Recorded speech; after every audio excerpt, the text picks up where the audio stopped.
नमस्कार. आज आपण एका अशा विषयावर बोलणार आहोत ज्याबद्दल अनेक जण त्रस्त असतात, पण त्यावर बोलायला थोडं संकोच वाटतो. हो, मूळव्याध. आपल्या आजच्या धावपळीच्या जीवनात खरंच ही समस्या खूप वाढताना दिसतीये. अगदी.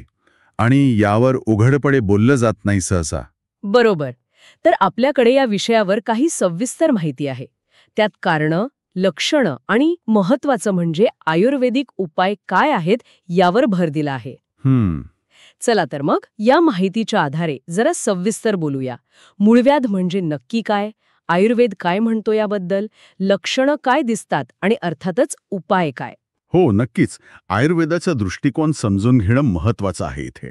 आपला प्रयत्न हाच आहे की या समस्येबद्दल एक स्पष्ट आणि समग्र आयुर्वेदिक चित्र सगळ्यांसमोर यावं. तर सुरुवात अगदी मुळापासून करूया. मूळव्याध म्हणजे नेमकं काय? आपण सगळेच ऐकतो की गुदद्वाराजवळचा आजार आहे हा. हो, त्याला आपण इंग्रजीत हेमोरॉइड्स म्हणतो.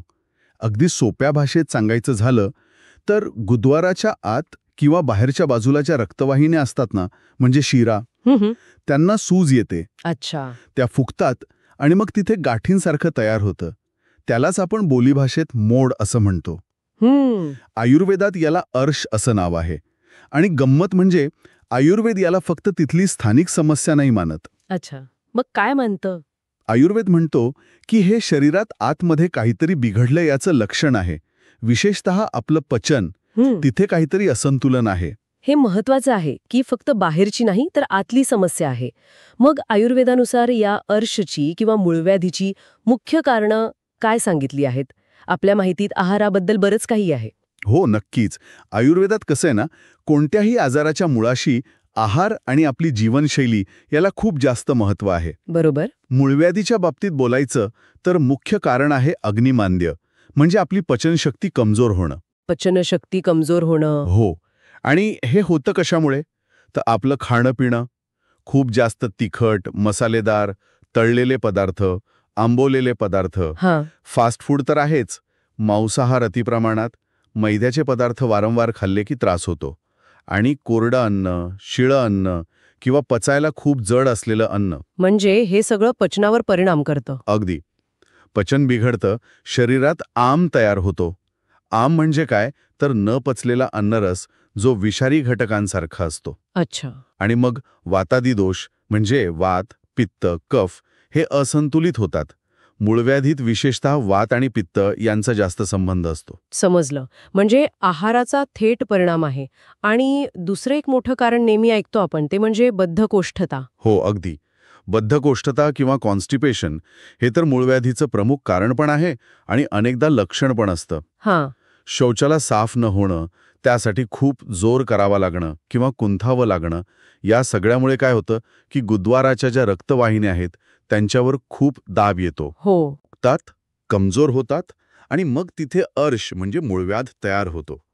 आयुर्वेदानुसार बद्धकोष्ठता ही अपानवायूच्या कामात बिघाड झाल्यामुळे होते आणि अपानवायू हा वाताचाच एक प्रकार आहे. अच्छा. आपल्या जीवनशैलीचा पण यात वाटा आहे असं दिसतंय. म्हणजे खूप वेळ बसून काम करणं, व्यायाम नसणं. निश्चितच. आपली आजकालची जीवनशैलीच बैठी झालीये खूप. त्यामुळे काय होतं, पोटाच्या खालच्या भागात म्हणजे ओटीपोट आणि गुदद्वाराच्या आसपास रक्त नीट खेळत नाही. स्नायूंची हालचाल कमी होते, पचन मंदावतं. या सगळ्याचा मिळून परिणाम मूळव्याध व्हायला मदत करतो. तासनतास गाडी चालवणं किंवा डेस्कवर बसून काम करणं हे धोक्याचे घटक आहेत यात. आणखी 2 गोष्टींचा उल्लेख आहे आपल्या माहितीत. एक म्हणजे ताणतणाव आणि दुसरी म्हणजे अपुरी झोप. यांचा काय संबंध आहे ना? खूप जवळचा संबंध आहे. मानसिक ताण म्हणजे स्ट्रेस याचा आपल्या पचनसंस्थेशी डायरेक्ट कनेक्शन आहे. हो का? हो. आपण बघतो ना, कधी कधी टेन्शन आलं की काहींना भूकच लागत नाही, काहींना बद्धकोष्ठता होते तर काहींना जुलाब होतात. बरोबर. तर हा जो दीर्घकाळाचा ताण असतो तो पचनक्रियेत अडथळा आणतो. परत त्याने अग्नी कमजोर होतो, दोष वाढतात. आणि झोपेचा काय? अपुरी किंवा अनियमित झोप म्हणजे रात्री जागरण करणं, यामुळे शरीराचं जे नैसर्गिक घड्याळ आहे ना, सर्कडियन रिदम, ते बिघडतं. आणि त्याचा परिणाम म्हणजे वातदोष वाढतो आणि पचनक्रियेवर पण वाईट परिणाम होतो. आणि महिलांमध्ये गरोदरपणात सुद्धा शक्यता वाढते असं ऐकले, गर्भाशयाच्या दाबामुळे. हो, बरोबर. गर्भावस्थेत जसा गर्भ वाढतो तसा गर्भाशयाचा दाब आतड्यांवर आणि गुदद्वाराच्या रक्तवाहिन्यांवर येतो. त्यामुळे मूळव्याध होण्याची शक्यता वाढते. कारणं तर बरीच आहेत. आता लक्षणांबद्दल बोलूया. म्हणजे एखाद्याला कसं कळेल की मूळव्याधीचा त्रास सुरू झालाय, काय जाणवतं? सगळ्यात कॉमन लक्षण म्हणजे शौचाच्या वेळी किंवा नंतर गुदद्वाराच्या जागी दुखणं, वेदना होणं, जळजळ होणं, खाज सुटणं आणि सूज येणं ही पण खूप सामान्य लक्षणं आहेत. आणि रक्तस्त्राव. हो, बऱ्याचदा शौचावाटेत ताजं लाल रक्त पडतं. कधी ते टॉयलेट पेपरला लागतं, कधी शौचावर दिसतं. अच्छा. काही प्रकारांमध्ये काय होतं की गुदद्वारातून मांसाचा गोळा किंवा आपण जो मोड म्हणतो तो बाहेर आल्यासारखा वाटतो. बाहेर येतो म्हणजे? हो, शौचानंतर तो कधीकधी आपोआप आत जातो, नाहीतर मग बोटाने आत ढकलावा लागतो. अरे बापरे. हो, आणि यासोबतच पोट पूर्ण साफ न झाल्यासारखं वाटत राहणं, म्हणजे ती भावना सतत राहणं, अस्वस्थता वाटणं, ही पण लक्षणं दिसून येतात. आयुर्वेदात ह्या लक्षणांच्या आधारावर काही वर्गीकरण पण केलं जातं असं दिसतंय. वातज, पित्तज, कफज आणि त्रिदोषज हे काय प्रकार आहेत नक्की? हो, ही आयुर्वेदाची खासियत आहे असं म्हणता येईल. तो आजाराला फक्त मूळव्याध असं नाही बघत, तर तो कोणत्या दोषामुळे झालाय त्यानुसार बघतो. बरं. म्हणजे बघा, वातज अर्श असेल तर त्यात वात दोषाचं प्राबल्य असतं. त्यामुळे वेदना खूप तीव्र असतात, त्वचा कोरडी असते, मोड काळे खरखरीत असतात आणि बद्धकोष्ठता, गॅसेसचा त्रास जास्त असतो. अच्छा. आणि पित्तजमध्ये? पित्तच्या अर्शामध्ये पित्तदोष वाढलेला असतो. त्यामुळे जळजळ खूप होते, सूज असते, मोड लालसर किंवा पिवळसर रंगाचे असतात आणि रक्तस्राव जास्त होतो. शौच मऊ किंवा पातळ असू शकतं. तिसरा प्रकार आहे कफज अर्श. यात कफदोष जास्त असतो. मोड सहसा मोठे, मऊ पांढरट रंगाचे आणि वेदना तुलनेने कमी असतात, पण खाज खूप येते आणि चिकट स्त्राव म्हणजे म्युकस डिस्चार्ज होऊ शकतो. आणि चौथा आहे त्रिदोषज, म्हणजे ज्यात तिन्ही दोषांची लक्षणं कमी अधिक प्रमाणात एकत्र दिसतात. आणि हा प्रकार अर्थातच जास्त गंभीर मानला जातो. हे वर्गीकरण तर खूपच इंटरेस्टिंग आहे. म्हणजे याचा अर्थ असा की दोन व्यक्तींना जरी मूळव्याध असला तरी त्यांच्या दोषांप्रमाणे उपचार वेगळे असणार. अगदी बरोबर. हीच तर आयुर्वेदाची ताकद आहे. या वर्गीकरणामुळे होतं काय की आपण फक्त लक्षणांवर वरवर उपचार नाही करत, तर मूळ कारणावर म्हणजे वाढलेल्या दोषांवर उपचार करतो. त्यामुळे उपचार जास्त प्रभावी ठरतात. हो, जास्त प्रभावी आणि दीर्घकाळ टिकणारे, मुळापासून आजार बरा करायला मदत होते. तर मग आता येऊया उपायांकडे. या वेगवेगळ्या प्रकारच्या मूळव्याधीवर आयुर्वेद काय उपाय सांगतो? सर्वात पहिला भर दिसतोय तो बद्धकोष्ठता टाळण्यावर. हो, कारण जसं मी म्हटलं, बद्धकोष्ठता हे मूळ आहे अनेक प्रकरणांमध्ये. तर ती टाळण्यासाठी सर्वात सोपा आणि प्रभावी उपाय म्हणजे रात्री झोपताना कोमट पाण्याबरोबर त्रिफळा चूर्ण घेणं. त्रिफळा चूर्ण हे खूप ऐकलेलं आहे. हो, त्रिफळा म्हणजे 3 फळं, हिरडा, बेहडा आणि आवळा यांचं मिश्रण. हे एक उत्तम रसायन आहे, म्हणजे शरीराला ताकद देणारं आणि तिन्ही दोषांना बॅलन्स करणारं. अच्छा. ते आतड्यांची नैसर्गिक हालचाल सुधारतं, शौचाला साफ करतं आणि महत्वाचं म्हणजे त्याची सवय लागत नाही. बरं. आणि एरंडेल तेल पण सांगितलंय. हो, गरज वाटल्यास वैद्याच्या सल्ल्याने एरंडेल तेल पण घेता येतं. ते आतड्यांना स्निग्धता देतं, म्हणजे वंगण घालतं आणि मल बाहेर पडायला मदत करतं. आहारात काही खास पदार्थ घ्यायला सांगितले आहेत. तूप, जवस, इसबगोल यांचा काय उपयोग? हे पदार्थ आतड्यांमध्ये स्नेहन करतात, म्हणजे मऊपणा आणतात. तूप तर उत्तम पित्तशामक आहे, पचन पण सुधारतं. जवस आणि इसबगोलमध्ये फायबर खूप असतं. ते पाणी शोषून घेतात आणि मल मऊ करतात. त्यामुळे शौचाच्या वेळी जोर करावा लागत नाही. हे झाले पोटातून घ्यायचे उपाय. पण जिथे त्रास होतोय तिथे लावण्यासाठी किंवा काही करण्यासाठी पण उपाय आहेत का? स्थानिक उपाय? हो, नक्कीच. स्थानिक उपचारांना पण आयुर्वेदात खूप महत्त्व दिलंय. त्यात पहिलं आहे अवगाह स्वेदन. अवगाह स्वेदन म्हणजे एका मोठ्या टबमध्ये कोमट पाणी घ्यायचं, सहन होईल इतकं गरम, आणि त्यात कमरेपर्यंत 10-15 मिनिटं बसायचं. अच्छा, सिट्स बॅट सारखं. हो, अगदी तसंच. या पाण्यात त्रिफळाचा काढा किंवा तुरटी टाकली तर अजून फायदा होतो. याने काय होतं, तिथले स्नायू रिलॅक्स होतात, सूज आणि वेदना कमी होतात, रक्तप्रवाह सुधारतो. बरं. अजून काय? परिसिंचन म्हणजे त्रिफळा किंवा कडुलिंबाच्या पानांच्या काढ्याने गुदभाग स्वच्छ धुणे. हे जंतुनाशक असतं, त्यामुळे इन्फेक्शन टाळता येतं. आणि लेप वगैरे? हो, लेप किंवा पिचू लावता येतो. एरंडेल तेलात हळद मिसळून त्याचा लेप लावू शकता. किंवा एरंडेल तेलात कापसाचा बोळा भिजवून त्याला पिचू म्हणतात. तो रात्री झोपताना गुदभागी ठेवला तरी वेदना, जळजळ आणि सूज कमी होते. काही औषधी वनस्पतींचा पण उल्लेख आहे, जसं की गुळवेल, अपामार्ग म्हणजे अर्शमूळ आणि सुरण. या कशा मदत करतात? या वनस्पती पारंपरिक आयुर्वेदिक औषधांमध्ये खूप वापरल्या जातात. गुळवेल, जिला आपण गुळूची म्हणतो, ती उत्तम पित्तशामक आहे, रसायन आहे. म्हणजे रोगप्रतिकारशक्ती वाढवते, जळजळ कमी करते आणि रक्तस्राव थांबवायला पण मदत करते. अच्छा. अपामार्ग किंवा अघाडा जो आहे त्याचा क्षार गुणधर्म असतो. त्यामुळे अर्श किंवा मूड सुकवण्यासाठी, कमी करण्यासाठी त्याचा उपयोग होतो असं ग्रंथांमध्ये वर्णन आहे. आणि सुरण, त्याची भाजी खातात? हो, सुरणकंद हा तर मूळव्याधीसाठी सर्वोत्तम पथ्यकर आहार मानला जातो आयुर्वेदात.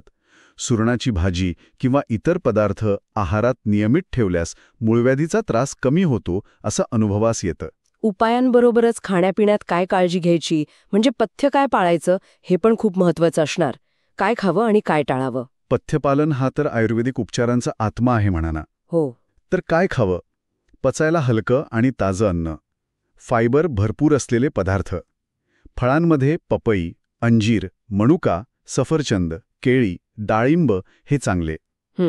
भाज्यांमध्ये पालक, मेथी, पडवळ, दुधी भोपळा, तोंडली यांसारख्या भाज्या. धान्यांमध्ये गहू, जुना तांदूळ, ज्वारी, बाजरी. आणि पिण्यामध्ये? भरपूर पाणी प्यावं. आणि ताक, ताजे गोडसर ताक पिणं खूप फायद्याचं आहे. जेवणानंतर साधा विड्याचा पान, ज्यात सुपारी नसेल, ते खाल्लं तरी पचनाला मदत होते. बरं.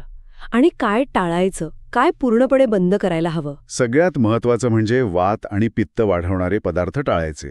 म्हणजे खूप तिखट, अति मसालेदार, तळलेले पदार्थ, आंबट पदार्थ, विशेषतः दही आणि चिंच.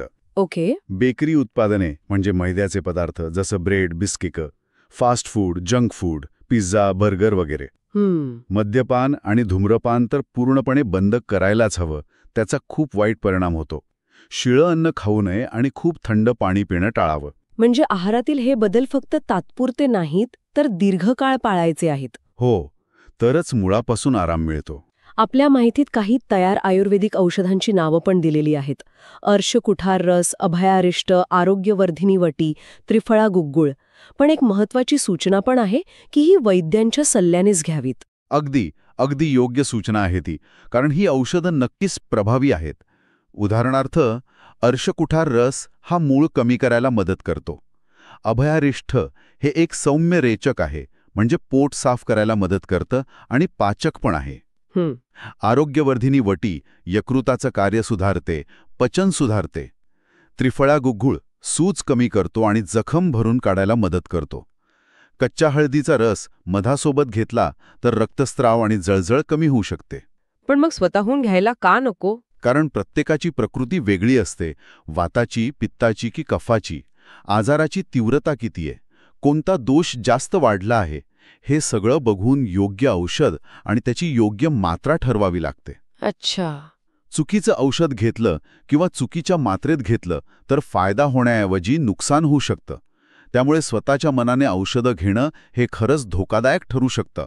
आयुर्वेदिक वैद्यांचा सल्ला घेणं हे अनिवार्य आहे. बरोबर. औषधं आणि आहाराबरोबरच जीवनशैलीत बदल करणं पण गरजेचं आहे असं दिसतंय. व्यायाम, योगासनं, ताण कमी करणं. हो ना? कारण आयुर्वेद फक्त औषधांवर अवलंबून नाही राहत. विहार म्हणजे आपली जीवनशैली, ती सुधारणं तितकंच महत्वाचं आहे. काय करायला हवं? रोज किमान 20-30 मिनिटं तरी हलका व्यायाम, जसं की चालणं, करायला हवा. योगासनांमध्ये पवनमुक्तासन आहे, ते वात नियंत्रित करतं. पश्चिमोत्तानासन, वज्रासन, जे जेवणानंतर केलं तर पचनाला खूप मदत करतं. मालासन आहे, जी शौचाच्या वेळी बसण्याची नैसर्गिक स्थिती आहे, ती फायदेशीर ठरते. आणि शवासन, जे शरीर आणि मन शांत करण्यासाठी उत्तम आहे. आणि ताण कमी करण्यासाठी? प्राणायाम आणि ध्यानधारणा हे ताण कमी करण्यासाठी अत्यंत प्रभावी उपाय आहेत. यासोबतच काही सवयी बदलणं पण गरजेचं आहे. जसं की शौचाचा वेग दाबून न धरणे, जेव्हा भावना येईल तेव्हा लगेच शौचास जाणे आणि रात्री वेळेवर झोपून पुरेशी शांत झोप घेणे, हे सगळे बदल महत्वाचे आहेत. तर या सगळ्या चर्चेतून एक महत्वाचा संदेश काय घेता येईल? की मूळव्याध जरी सामान्य असला तरी त्याकडे दुर्लक्ष करणं अजिबात योग्य नाही. अगदी बरोबर. मुख्य संदेश हाच आहे की मूळव्याध हा आपल्या आहार, विहार म्हणजे जीवनशैली आणि मानसिक स्थिती या सगळ्याशी जोडलेला आजार आहे. आणि आयुर्वेदाकडे यावर एक समग्र म्हणजे होलिस्टिक उपाययोजना आहे, ज्यात आहारविहार सुधारणे, औषधी वनस्पतींचा वापर, गरज असेल तर पंचकर्म आणि स्थानिक उपचार या सगळ्याचा समावेश होतो. म्हणजे फक्त लक्षणं दाबण्याऐवजी मूळ कारणावर काम केलं जातं. हो, आणि त्यामुळे या त्रासातून नक्कीच चांगला आराम मिळतो. अनेक प्रकरणांमध्ये तर हा आजार पूर्णपणे बराही होऊ शकतो. फक्त गरज आहे ती सुरुवातीच्या अवस्थेतच लक्ष देण्याची. म्हणजे ऑपरेशन टाळता येऊ शकतं? हो, प्राथमिक अवस्थेतच जर आयुर्वेदिक उपचार सुरू केले तर शस्त्रक्रिया किंवा ऑपरेशनची गरज टाळता येते बऱ्याच वेळा. याचा अर्थ योग्य वेळी जर योग्य आयुर्वेदिक मार्गदर्शन घेतलं तर मूळव्याध नक्कीच नियंत्रणात आणता येतो किंवा बराही करता येतो. नियमितता, संतुलित आहार, मानसिक शांतता आणि तज्ज्ञांचा सल्ला या गोष्टी महत्वाच्या आहेत. नक्कीच. तर आज आपण मूळव्याध आणि त्यावरील आयुर्वेदाचा दृष्टिकोन यावर बरीच सविस्तर चर्चा केली. जी माहिती आपल्याकडे होती त्यावर आधारित आपण कारणं पाहिली, लक्षणं समजून घेतली, आयुर्वेदातले प्रकार आणि विविध उपचार पद्धतींवरही बोललो. हो, आणि जाता जाता विचार खरंच मनात येतोय. ही सगळी माहिती आपल्याला काय सांगतेय शेवटी? काय? हेच की आपलं शरीर आतून कसं काम करतंय, म्हणजे आपलं पचन, आपले दोष, आणि बाहेरून आपण त्याला कसं वागवतोय, म्हणजे आपला आहार, आपली जीवनशैली, यावरच आपलं सगळं आरोग्य अवलंबून आहे. बरोबर. मूळव्याधीसारखे आजार काही एका रात्रीत होत नाहीत. ते हळूहळू वाढत जातात. बरोबर. हो, तर मग विचार करण्यासारखी गोष्ट ही आहे की आजच्या आपल्या या धावपळीच्या जीवनात हे आजार पूर्णपणे मोठे होण्याआधी आपलं शरीर आपल्याला जे छोटे छोटे इशारे देत असतं. म्हणजे कसे इशारे? म्हणजे कधीतरी अपचन होणं, गॅसेस होणं, शौचाला थोडा त्रास होणं, असे जे किरकोळ वाटणारे सिग्नल्स असतात, त्या इशाऱ्यांकडे आपण किती गांभीर्याने पाहतो. नाहीच बघत सहसा. हो ना. मग कदाचित या अगदी सुरुवातीच्या संकेतांवरच लक्ष देऊन वेळीच आपल्या जीवनशैलीत आणि आहारात जर आपण योग्य बदल केले तर तीच खऱ्या अर्थाने स्वस्थस्य स्वास्थ्य रक्षणम म्हणजे निरोगी माणसाच्या आरोग्याचं रक्षण करण्याची गुरुकिल्ली ठरू शकेल का? म्हणजे आजार होण्यापूर्वीच काळजी घेणं. अगदी. कदाचित प्रतिबंधात्मक उपायांवर अधिक लक्ष केंद्रित करणं हे नंतर उपचार करण्यापेक्षाही अधिक चांगलं, अधिक श्रेयस्कर असू शकतं, नाही का? हा एक विचार करायला हवा.